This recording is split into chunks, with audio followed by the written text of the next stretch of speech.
ওপেনিংয়ের সমস্যা যেন চিরস্থায়ী। বাংলাদেশের প্রায় ২৫ বছরের পথ চলায় ১৫১ টেস্ট খেলে মাত্র ৯ বার শতাধিক রানের জুটি গড়তে পেরেছেন বাংলাদেশের ওপেনাররা। শেষ ১০টি ইনিংসে নেই ৫০ কোনো রান। নতুন বছরে বাংলাদেশের প্রথম টেস্টে টস ভাগ্য অধিনায়ক নাজমুল হোসেন শান্তর পক্ষে। টস জিতে শান্ত ব্যাটিংয়ের সিদ্ধান্ত নিলেন আগ্রাসী মনে। বাংলাদেশ শুরুতে সাবধানী।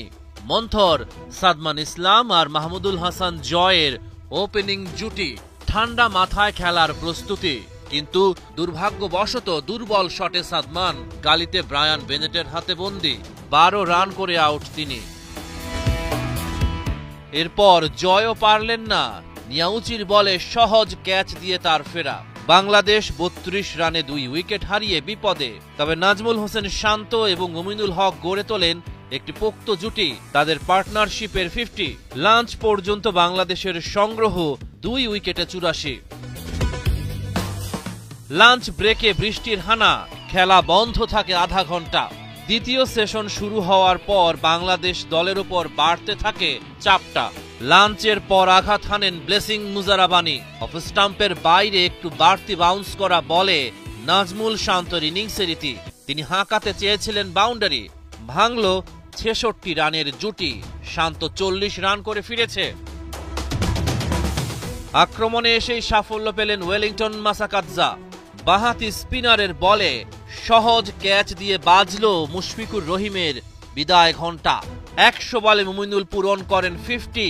৫৬ রান করে মাসাকাদজার বলেই আউট হয়ে যান তিনি।